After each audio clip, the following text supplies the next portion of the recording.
placée sous le signe de l'action. L'action de notre diplomatie au service de la France et des Français. C'est dans un contexte particulier que nous nous réunissons. L'année 2025 s'ouvre avec son lot de craintes et d'espoir, marqué par les crises internationales, le bruit des bottes, le retour des guerres commerciales, les conséquences tragiques du dérèglement d'une planète désormais en ébullition. Le président de la République nous a appelés hier à aborder avec réalisme l'état du monde d'aujourd'hui et les perspectives pour demain. Réalisme sans résignation, lucidité sans défaitisme, optimisme de la volonté, avec au fond du cœur l'intérêt national, l'intérêt des Français. La sécurité des Français, la prospérité de notre pays, l'affirmation de notre modèle, nous avons collectivement beaucoup à faire et c'est grâce à vous que la feuille de route présentée hier pourra se déployer. Ambassadrice, ambassadeur, vous exercez un métier unique à nul autre pareil. Vous avez été appelé à cette vocation par le goût de l'altérité, le goût de l'action ou le goût du grand large, et voilà que vous sillonnez la planète, projeté tous les 3 ou 4 ans, de part et d'autre, sans oublier de revenir faire étape au ministère. Enjeux bilatéraux, négociations multilatérales, affaires consulaires, direction d'administration centrale, cette carrière si particulière vous mène sur tous les fronts. Des fronts auxquels vous montez au prix de sacrifices dont on ne saurait sous-estimer le poids dans vos vies personnelles et familiales. Des fronts qui vous exposent parfois aux grandes convulsions de notre monde.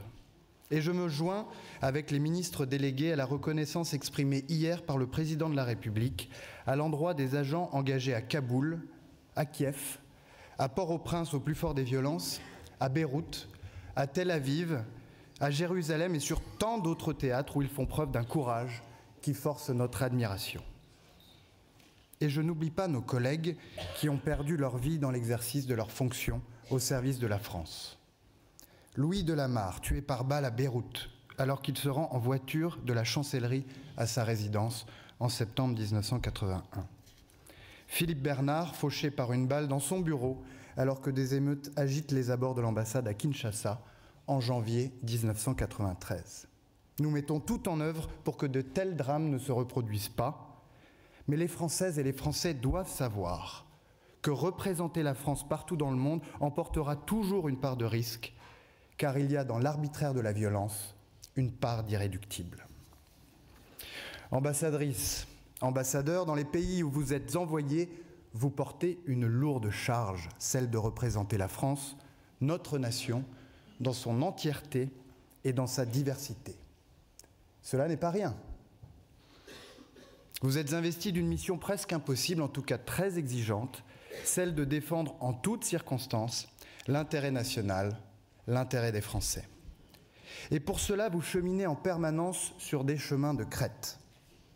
S'immerger sans se noyer dans des méandres culturels et politiques qu'il vous faut parcourir les yeux fermés pour agir efficacement. Garder un pied dans l'immédiat pour saisir ce qui peut l'être maintenant, l'autre dans le temps long pour surmonter les défaites et préparer l'avenir. Chercher le compromis lorsqu'il est possible, tout en restant intransigeant sur l'essentiel, manier alternativement et avec habileté ou la séduction ou le rapport de force selon les circonstances. Voilà un métier qui suppose de cumuler quelques qualités qui ne sont pas tout à fait universelles. Je parlais du courage, je veux parler de persévérance, celle qui vous donne la force de remettre inlassablement l'ouvrage sur le métier, comme nous l'avons fait depuis près d'1 an au Liban, jusqu'à obtenir un cessez-le-feu qui commence à produire des effets avec les premiers retraits de troupes israéliennes au sud Liban hier. Première interruption des hostilités dans la région depuis le 7 octobre, véritable succès diplomatique français, nous le devons à la patience acharnée de notre ambassadeur et de nos équipes que je remercie et félicite pour leurs efforts, et je pourrais multiplier les exemples. Alors oui, il faut parfois attendre des mois, des années, recommencer et recommencer encore, mais il faut imaginer Sisyphe heureux, surtout lorsque l'histoire, à la fin, nous donne raison. Je veux parler enfin d'humanité, car vous êtes entrés dans cette maison, dans ce métier, avec la passion de servir notre pays, en contribuant à construire pour lui des relations apaisées avec les autres nations du monde. Vous avez choisi de placer vos pas dans ceux de générations d'hommes et de femmes qui, par la diplomatie, ont épargné à la France le conflit et la guerre. D'être celles et ceux qui, poussant à l'extrémité l'art de la langue et de la traduction, trouvaient les mots et les réponses aux problèmes les plus insolubles. Vous savez pouvoir obtenir bien plus de vos interlocuteurs par l'intelligence que la force, par le dialogue que la brutalité, en utilisant votre humanité pour éveiller la leur. Ces qualités auxquelles je viens de rendre hommage, vous les mettez au service d'un métier que je souhaite vous voir exercer pleinement et que je souhaite faire mieux connaître aux Françaises et aux Français. C'est la raison pour laquelle nous allons faire évoluer nettement certains aspects de notre organisation collective. Je souhaite tout d'abord renforcer votre pouvoir d'agir, car vous avez toute ma confiance. Pour cela, nous allons vous donner davantage de latitude pour gérer votre budget. Un agenda de déconcentration et de délégation à votre profit, avec davantage de liberté d'arbitrage sur vos crédits de fonctionnement, y compris pour ce qui relève de la formation, de l'entretien immobilier et des opérations d'urgence, et davantage de marge de manœuvre pour le recrutement local. Pour renforcer votre pouvoir d'agir, je souhaite aussi vous rendre du temps. Nous allons chaque mois supprimer une commande qui vous est adressée, chaque semaine supprimer un processus qui n'est pas indispensable. Ensuite, je souhaite poursuivre le développement de nos outils de formation aux métiers diplomatiques et consulaires. L'Académie prendra véritablement son envol en 2025, avec notamment un cycle de préparation des secrétaires des affaires étrangères et cadre A au concours des administrateurs de l'État, ainsi qu'une offre structurée autour de l'intelligence artificielle. Dans ce même élan, je vous annonce que la première promotion de la réserve diplomatique sera constituée dans les mois à venir avec 300 participants. Enfin, je souhaite que les métiers, les lieux, les succès de notre diplomatie puissent être mieux connus des Françaises et des Français. Au second semestre 2025 sera créé un circuit labellisé de 50 sites remarquables de nos territoires qui ont été, au cours de l'histoire, le cadre d'événements diplomatiques majeurs en France. Nos concitoyens pourront ainsi être fiers de voir ce que la diplomatie française a accompli au plus près d'eux et avec chacun d'entre eux des lieux en partage. Comme vous le savez, nous avons lancé cet automne le festival Cinéma et Diplomatie pour échanger avec le grand public sur la perception et les représentations autour de nos métiers.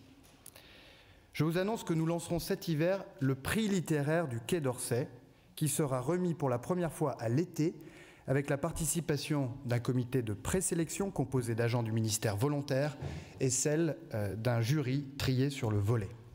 Il a vocation à s'installer durablement dans le paysage des prix littéraires les plus prestigieux. Mesdames les ambassadrices, messieurs les ambassadeurs, après avoir rendu hommage à votre action, évoqué la noblesse du métier qui est le vôtre, je voudrais vous soumettre une question existentielle pour nous. Qu'est-ce qui fait la force de notre diplomatie? Quels sont les atouts qui permettent à la France de boxer, comme on le dit parfois, au-dessus de sa catégorie, d'être entendue dans le vacarme ambiant et d'entraîner d'autres nations avec elle?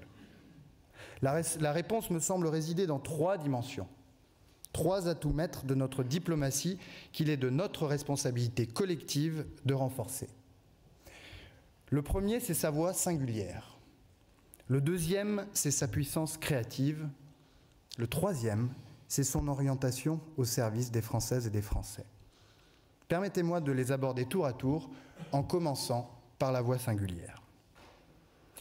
Sur les décombres de la Seconde Guerre mondiale qui déshonora et ruina l'Europe, et au moment où se tissait la réconciliation entre la France et l'Allemagne, nos prédécesseurs ont œuvré avec la conviction qu'il n'y a pas de paix durable sans la justice. Et pour que s'édifie un ordre international reposant sur le droit, sur des principes d'autodétermination des peuples et d'intégrité territoriale qui ont été ancrés dans la Charte des Nations Unies. Alors que cet acquis majeur a été progressivement contesté et relativisé, alors qu'il risquait d'être relégué au rang de modèle parmi d'autres, nous n'avons jamais dévié. Et si la voix de la France est toujours entendue, si elle est toujours attendue et si elle est parfois redoutée, c'est parce qu'elle est toujours du côté de la justice, du droit et des règles collectives, dans un monde où ces dernières sont constamment remises en cause. Et souvent, l'histoire nous a donné raison. Il suffit de nous souvenir de celles et ceux qui, hier, ont creusé ce sillon. C'est la voix singulière d'Aristide Briand devant la Société des Nations. Celle de Robert Schuman dans le Salon de l'Horloge qui fait basculer le destin de l'Europe. Celle de Maurice Couve de Murville, artisan de la grandeur de la France et de la politique de dissuasion nucléaire. Celle d'Hubert Védrine, dénonçant l'inacceptable unipolarité du monde. Celle de Dominique de Villepin, refusant d'engager la France dans une guerre injuste en Irak. Celle de Laurent Fabius, annonçant il y a 10 ans l'adoption historique de l'accord de Paris. Et si depuis bientôt 3 ans, nous nous mobilisons si fortement pour que l'Ukraine puisse repousser l'agression russe et retrouver sa liberté, c'est bien sûr parce que le combat des Ukrainiens, c'est aussi le nôtre. Chaque fois que les Ukrainiens reculent, la menace se rapproche de nous et c'est bien la sécurité des Françaises et des Français qui est en jeu. Mais c'est aussi parce qu'accepter de laisser triompher la force brutale de l'envahisseur, fermer les yeux sur ces crimes de guerre aujourd'hui, ce serait autoriser par avance toutes les violations futures, où qu'elles soient, et consacrer définitivement la loi du plus fort.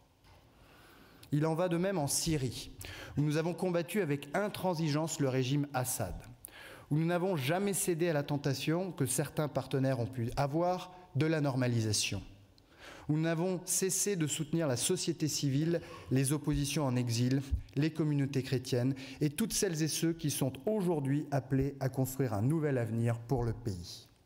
Où nous avons été le fer de lance de la lutte contre l'impunité, en protégeant César et les lanceurs d'alerte de Tadamon et en aidant à documenter les crimes du régime qui devront être punis pour qu'advienne le redressement moral et spirituel de la Syrie. Car pour la France en Ukraine, en Syrie comme ailleurs, toutes les vies humaines sont égales en dignité. C'est pourquoi nous dénonçons les violations du droit international et du droit international humanitaire partout et en tout temps.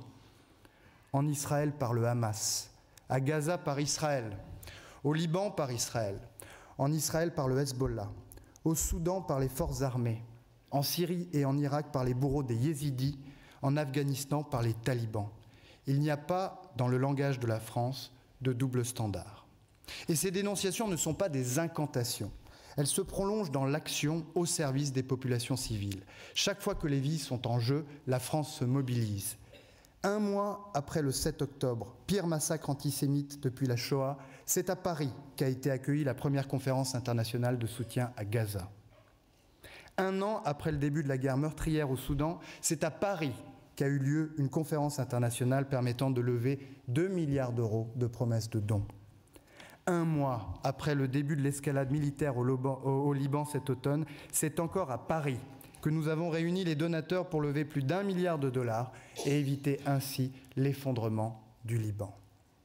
Et au-delà des questions de sécurité et d'humanitaire, la France ne détourne les yeux d'aucun des enjeux qui désormais engagent la planète entière, qui ne s'arrêtent pas à nos frontières et qui pèsent lourdement sur le destin des peuples. 10 ans après le succès diplomatique de l'accord de Paris sur le climat, nous avons rendez-vous avec l'ambition. À Paris, à Nice, puis à Belém. La conférence de Nice doit être pour l'océan ce que l'accord de Paris a été pour le climat. Le traité BBNJ, pour lequel notre pays et notre ministère en particulier ont joué un rôle majeur et décisif, doit entrer en vigueur.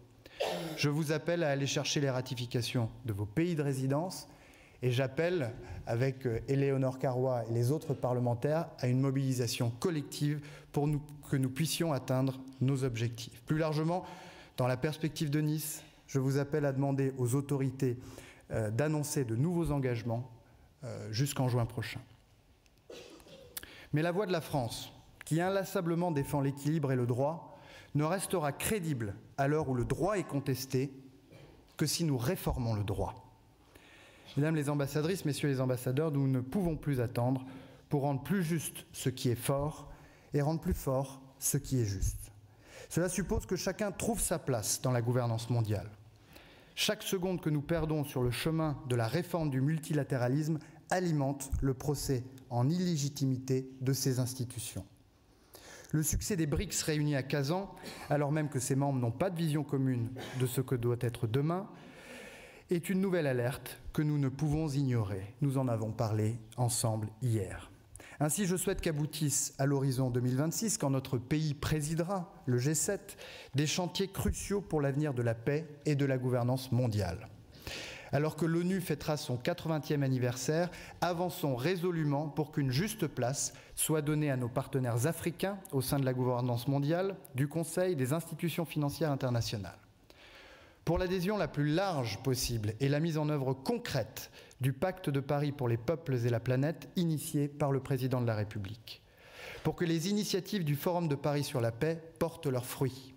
Pour qu'aboutisse l'initiative du CICR à laquelle nous contribuons aux côtés du Brésil, de la Chine, de la Jordanie, du Kazakhstan et de l'Afrique du Sud pour une pleine applicabilité du droit international humanitaire.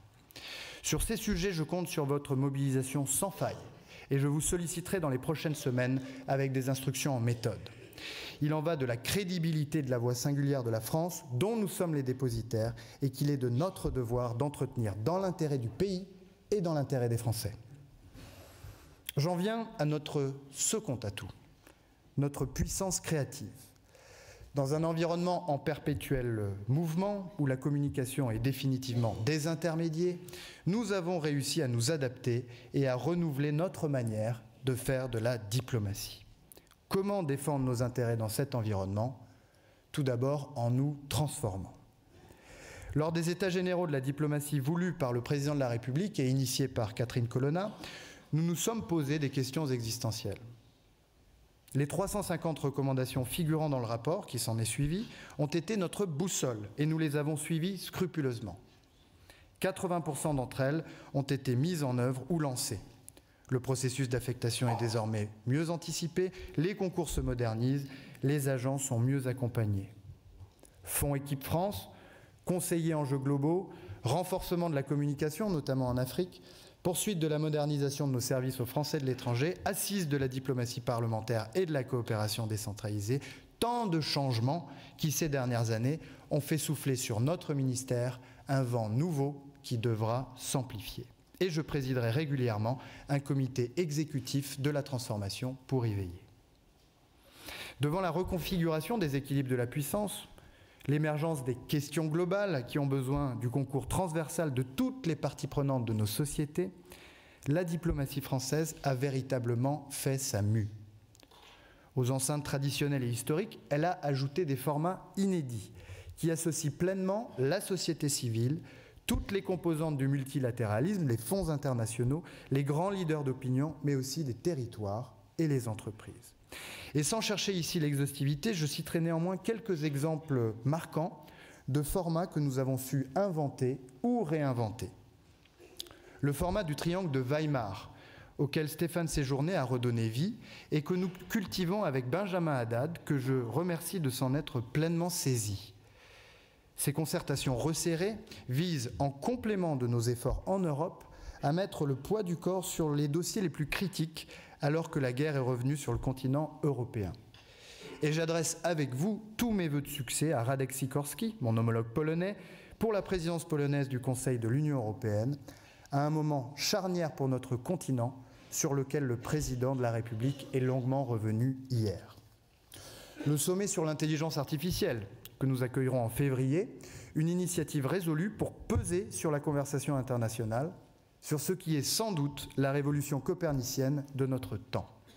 Comme le président l'a indiqué hier, il s'agira d'élaborer une stratégie française et européenne sur ce sujet majeur par le dialogue avec les grandes puissances, y compris les grands émergents, au service de l'intérêt public et de la formation. Les formats que nous avons su créer pour promouvoir la diplomatie féministe, tout en montrant l'exemple avec la feuille de route égalité hommes-femmes dont nous sommes dotés en décembre dernier, et la charte de l'autre cercle pour lutter contre les discriminations LGBT+, que je signerai en janvier. En juin, nous accueillerons à Paris une grande conférence sur les diplomaties féministes.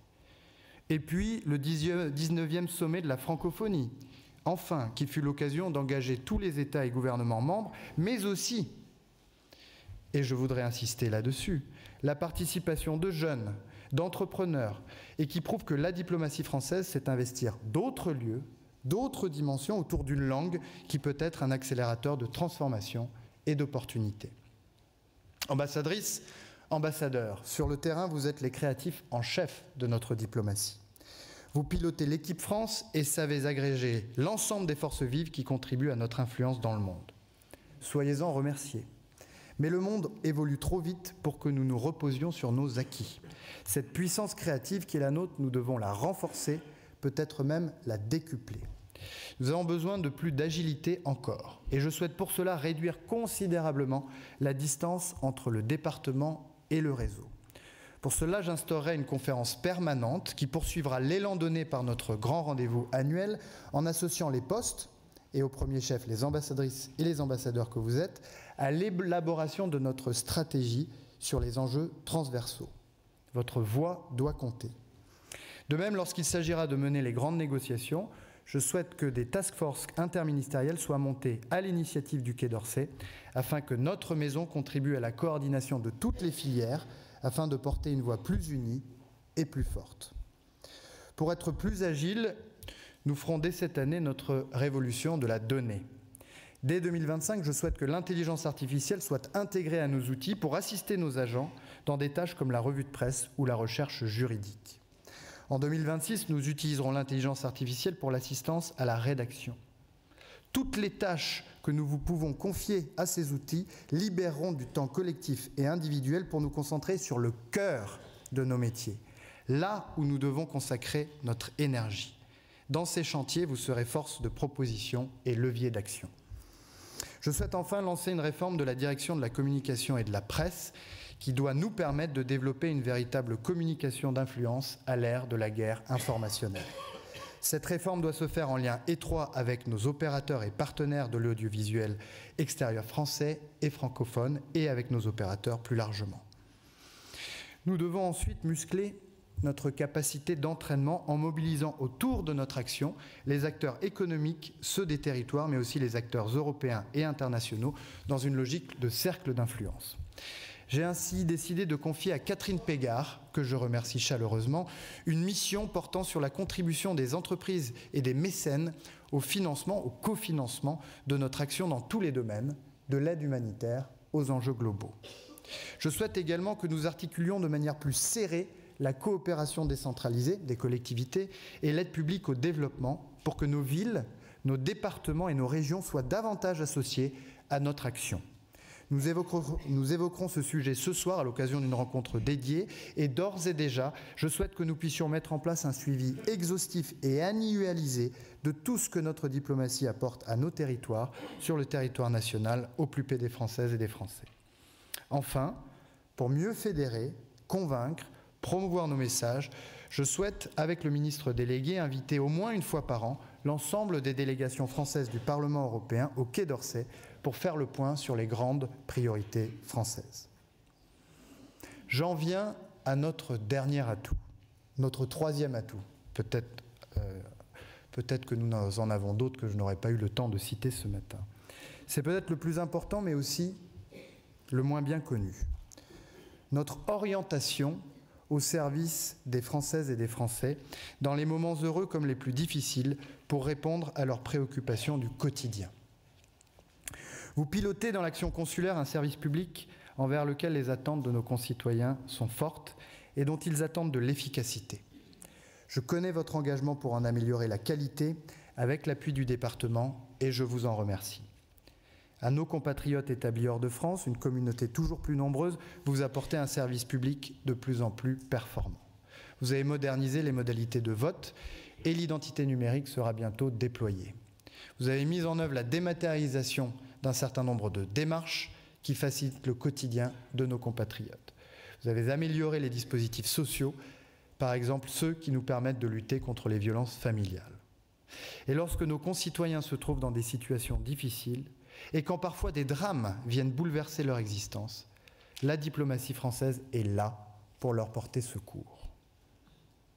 Et j'ai à cet instant une pensée pour nos otages, que nous n'oublions pas une seule seconde. La situation de nos compatriotes otages en Iran est tout simplement inadmissible.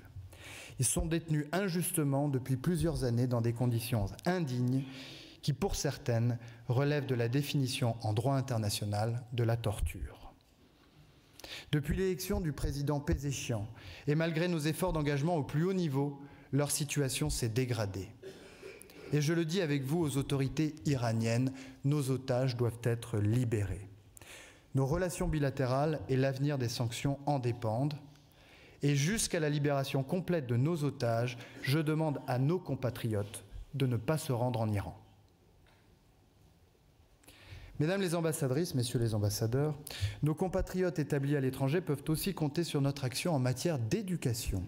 Grâce à vous, se développent partout dans le monde des établissements scolaires de grande qualité. Le président en a parlé hier. Plus de 600 de ces établissements, français comme francophones, permettent à leurs enfants de suivre une scolarité d'excellence. À la rentrée 2024, 25 nouveaux établissements ont rejoint ce formidable réseau grâce à votre engagement total, du Cambodge au Maroc en passant par les États-Unis. Et la diplomatie française est au service de nos compatriotes de bien d'autres manières pour répondre à leurs préoccupations. Préoccupations de nos compatriotes dans les situations les plus extrêmes. Nous avons pris notre part des efforts de la nation au chevet de Mayotte en coordonnant l'aide internationale et européenne et nous poursuivrons ces efforts sur le temps long sous l'autorité du Premier ministre. Encore récemment, nous avons mobilisé nos moyens au service de nos compatriotes après le violent séisme au Vanuatu, comme nous l'avions fait au Liban au mois d'octobre lorsque la situation sécuritaire s'est considérablement dégradée. Je salue à cet égard le centre de crise et de soutien qui veille, protège, secourt partout où le monde s'embrase. Préoccupation de nos compatriotes en matière de sécurité. Alors qu'il y a 10 ans, jour pour jour, le terrorisme islamiste ensanglantait Paris et tentait de briser la liberté d'expression, les Français peuvent compter sur la diplomatie française pour contribuer à leur protection. Je veux ici et avec vous saluer la mémoire des victimes de l'attentat de Charlie Hebdo et leur rendre hommage. Et je remercie le dessinateur Jules, véritable ambassadeur de l'humour, qui est venu croquer nos échanges ce matin comme un hommage. Les messages que j'ai portés en Syrie il y a quelques... Merci.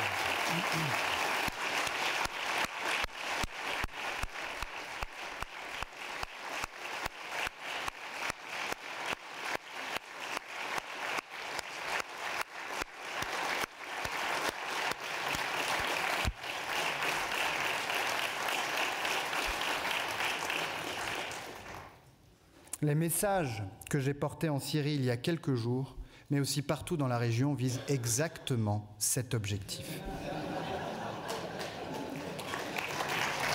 Bravo.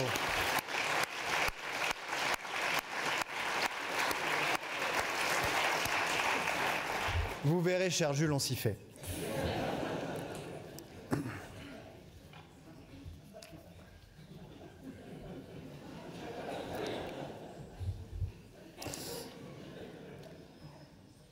Nous ne baisserons pas la garde devant quelque foyer de terrorisme potentiel que ce soit.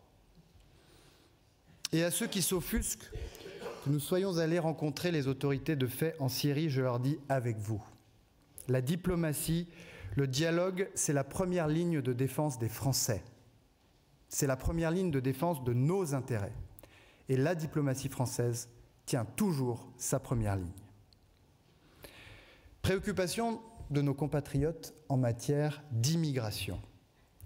Le président de la République l'a rappelé hier, c'est une de leurs attentes les plus pressantes et nous devons être pleinement mobilisés pour contribuer à mettre en œuvre une politique migratoire efficace et une politique de visa équilibrée.